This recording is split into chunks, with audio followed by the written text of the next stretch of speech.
Welcome back to my channel miss Victoria. So আজকে অনেকদিন পর একটা ব্লগ তোমাদের সাথে শেয়ার করতে যাচ্ছি। অ্যান্ড আমি জানি যে আমি ভিডিও আপলোড করতে পারছি না, কারণ অনেক ব্যস্ত, আমি পড়াশোনা স্টার্ট হয়ে গেছে, সো ভিডিও কিছু করতে পারছি না। বাট আজকে আমি যাচ্ছি কীর্তনের মেলায়, সো তোমাদের সাথে শেয়ার করব। এখন আমি রেডি হয়ে গেছি অ্যান্ড এখন বেরিয়ে পড়বো। So let's go guys. এখন আমি বের করবো জুতা, অ্যান্ড জুতা পরে বেরিয়ে চলে যাবো। এখন জুতাটাকে বের করে নিচ্ছি অ্যান্ড জুতাটা তাড়াতাড়ি করে পরে বাইরে বের হয়ে যাব। অনেকদিন পরে আমি ব্লগ শেয়ার করছি, আমার নিজেরই কেমন জানি লাগছে। ভেবেছিলাম ইউটিউবিং স্টার্ট করে ডেইলি ব্লগ আপলোড করব, বাট পারলাম না, তার জন্য আমি অনেক অনুতপ্ত। সো একটু বাইরে দেখিয়ে দিচ্ছি গেটের এখানে। আর এই গাইস, এই পাশে যে ময়লা, ডিসগাস্টিং ময়লা, আমার একটু পছন্দ না। অ্যান্ড এখন গাইস তাড়াতাড়ি করে রিক্সার এখানে চলে আসলাম অ্যান্ড রিক্সায় উঠে গেলাম, তাড়াতাড়ি চলে যাবো দাদুর বাড়িতে।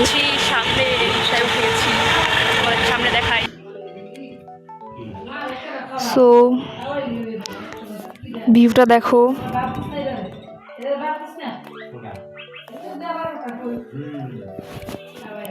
গাইস চলে যাচ্ছি। আমার রিক্সাতে যেতে খুবই কমফোর্টেবল ফিল হয়। অ্যান্ড গাইস সামনে একটা কবরস্থান ছিল, আমি হাত দিয়ে দেখাচ্ছিলাম, মানে অনেক ভয় পাচ্ছিলাম।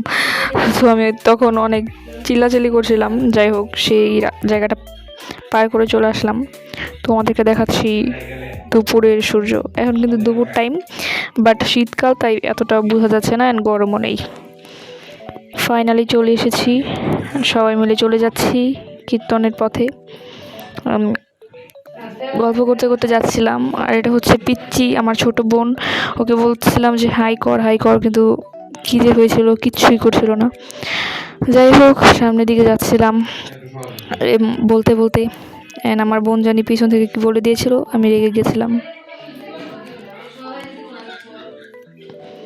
গাইস সেই দূরে যাব আমরা, এখান দিয়ে অনেক রাস্তা পার হয়ে সেই দূরে যেতে হবে। আর এই দৃশ্যটা আমার খুবই ভালো লেগেছে, এখানে অনেকগুলো ফুল ছিল, যেটা খুবই সুন্দর। এই আঁকা বাঁকা রাস্তা দিয়ে এখন যাব।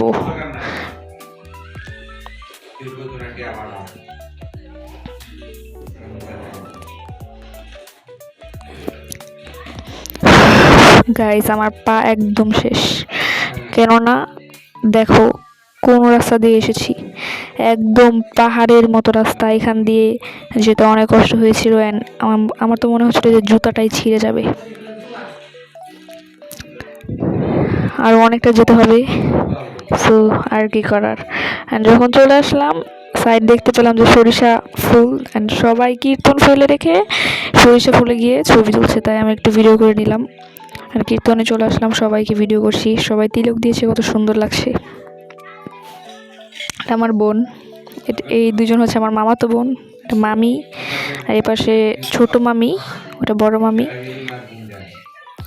ভগবানকে একটু দেখিয়ে দিলাম, কেননা ভগবানের এখানে, ভগবানের কৃপাতে এসেছি। মা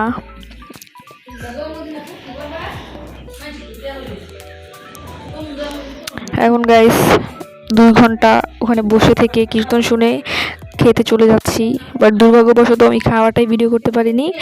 যাই হোক, খাবার শেষ করে চলে যাব এখন। মানে আমি যাচ্ছিলাম আর কি খেতে, রাস্তায় দেখতে পেলাম এই যে এগুলো, তোমরাই দেখে নাও কি।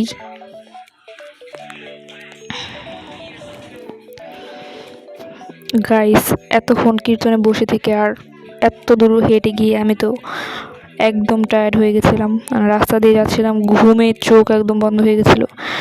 এবার খাওয়া দাওয়া শেষ করে অটোতে চলে আসলাম, মানে বাসায় চলে আসবো। Guys I am back in my home and jhalmuri খাচ্ছি। অ্যান্ড আজকের ব্লগটা এখানেই শেষ করছি, বাই।